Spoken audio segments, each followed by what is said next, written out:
Good morning, guys, and welcome to another episode of Nigerian Nerd. Today, we are reviewing Marvel's latest show, Falcon and the Winter Soldier, which dropped on Disney Plus recently. Right off the bat, I feel the need to say that I am saturated with Marvel content at this point. For me, Endgame was the peak of their powers, and I'm a fan of beginnings and endings. I feel everything should have a definitive start and a definitive finish. The extension of the universe for me is not something that I find exciting. However, this show makes me feel a bit differently. This show was well done. Unlike the conclusion to WandaVision, which I will likely do a review on sometime soon. So, right off the bat, what's the story?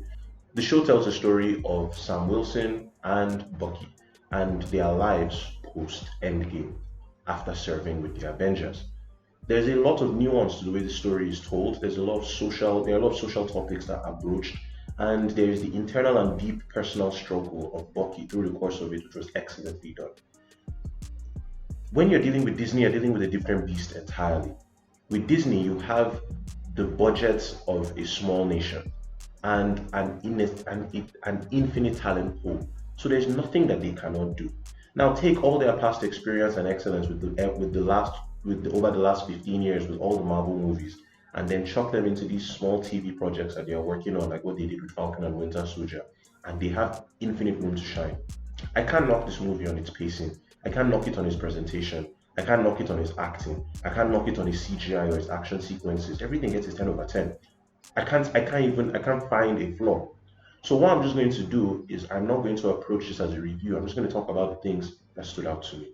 So why don't we start with the characters? First character being Falcon. Falcon tells the story of a regular ass guy who was given power. It's a story that we've seen numerous times told in different ways. But now what they did with Falcon is that they balanced the mundane with the grand. They balanced the mundane struggles of a black man trying to pay for his business or keep his business afloat with the grand exploits of a man who can fly in the skies and chase down helicopters for a living. It's well done. It's well balanced. You care for both aspects of his character, and I can't knock him. Without a doubt, Falcon was the star of the show. Bucky comes secondary to him. And some of the speeches and some of the weight behind his words in this show can only be matched by Chris Evans in his performance as Captain America in past movies. He did excellent. Next would be Bucky, aka the White Wolf, aka the Winter Soldier. Bucky carried the emotional weight of this show for me. Bucky made me cry at one point in this show. And it's because he's trying to reconcile the evil things that he did in his past as the Winter Soldier with the bright and shiny future that he can have as the White Wolf, as a new man. And it was done excellently. Shout outs to the guy who portrayed Bucky in this show. The way he presented the character, amazing. And this leads to the synergy between him and Falcon. At some point, it felt like a romantic comedy. They delivered it excellently. Their chemistry was visible, you could feel it, and they did a good job in carrying the show along. The next thing would be the shield, or in this case, the legacy of the shield. This shield in this show made me appreciate Steve Rogers as Captain America, rest in peace, buddy. And it gave me a sense of its worth, not as a vibranium unbreakable metal, no, sense of its worth in terms of its legacy. Captain America is the pinnacle of human achievement. In a sense, he's unattainable. He is something that nobody can be, but everybody wants to be. He makes us want to be better. That's amazing. But that is also exclusive. It's exclusive to him. It limits him to a specific few. Only a few people can be what he is, and the average man is left out. Due to that exclusivity, a lot of people are not included in this dream, in this pinnacle of what we can be. And I think this show, to my understanding, uses the black man and their struggles in modern day America to showcase that. This also ties into the arc with Isaiah. Now, when the show eventually switches hands, as it does several times through the show, and ends up where it finally does, you feel its weight, you feel it has been earned, and you also feel like there's this shift in the dichotomy now. It's no longer for a select few, but for everyone. And I won't lie, they sold me on that. Now, the supporting characters. Let's start with Sharon Carter.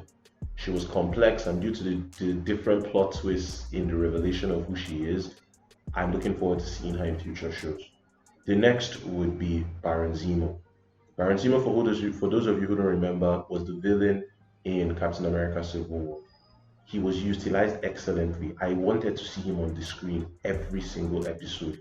No beef whatsoever. The third would be Isaiah, who, for reasons best known to those who have watched the show and those who are averse to spoilers, I can't quite broach on this topic, but just look out for the black guy, the black old guy. And honorable mentions for me would be the Dora Milaje.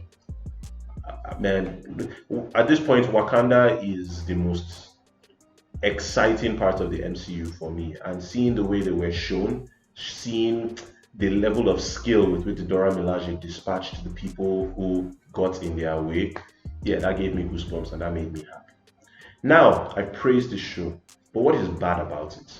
The worst thing about this show is the villain. I found her uninteresting. I found her motivations to be appalling.